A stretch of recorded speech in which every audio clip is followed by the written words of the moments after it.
Hey guys, so today's video is going to be a wrap up of the Bout of Books 8.0 read-a-thon.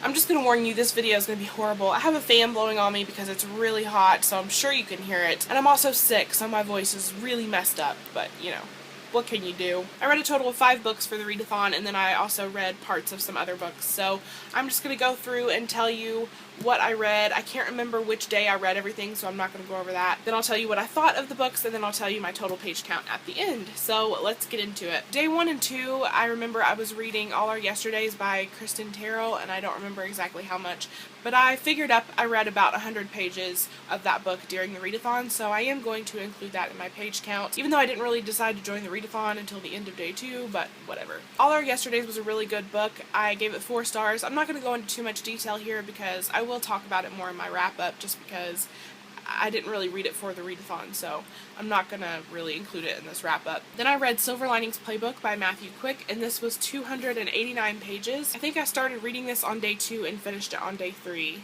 I think. I really enjoyed this book. I gave it 4.5 stars. It was so good, and I was kind of afraid because I saw the movie first, so I didn't know how I was going to feel about the book, but I ended up really enjoying it, and I would probably read it again.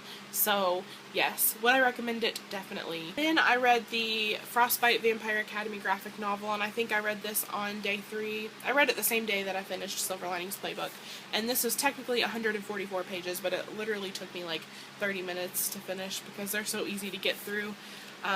I love these graphic novels. The artwork is really great, and they're just fun, easy, light reads. I gave this one 5 stars just because the Frostbite book in the Vampire Academy series is my favorite. I love the storyline, so obviously I loved the graphic novel just as much. Then on that same day, I started reading Snowflower and the Secret Fan by Lisa C., and I only got 50 pages in on that night, and then I went to bed. And then when I woke up the next day, I planned on finishing this, but I realized it was a really heavy, sort of depressing book, and it wasn't going to be something I could just breeze through, so I decided to put it aside. Then I started and completed Tuesdays with Morrie by Mitch Albom. This book was absolutely fantastic. It was 199 pages, and I gave this a full 5 stars.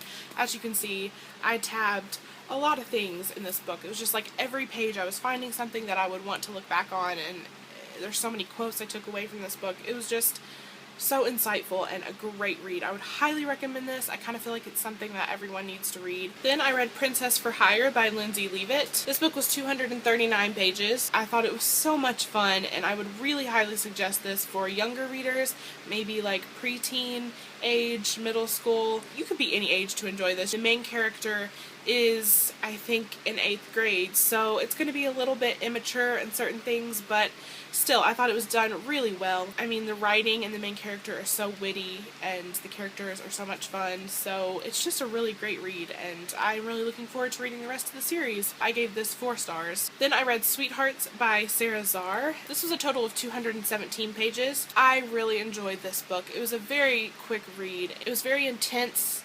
You know, it made me feel a lot of emotions, and the characters were so great, and I was rooting for them. When I got to the ending, I was just like, what? Like, I want more of an ending than that. So that was the only thing that made me give it 4 stars instead of 5, but it was so good. I would definitely recommend it. Very enjoyable, and like I said, a quick read, so it was perfect for the read-a-thon. Then I started reading Saving June by Hannah Harrington, and I'm still reading this book, so obviously I didn't finish it. And before the read-a-thon was over, I think I got about 30 pages in. So after reading all of those books, that gave me a total page count of 1,267 pages, I think, if I did the math correctly. Somewhere around there. So I thought it was really successful. I felt like this read-a-thon was much more successful for me than the booktube-a-thon, so I was very happy with how much I read. I hope you guys enjoyed this video. Definitely let me know how well you did with the read-a-thon, because I know a lot of you all were participating. Thanks for watching, and I'll see you guys in the next video. Bye. I really hadn't decided to pursue.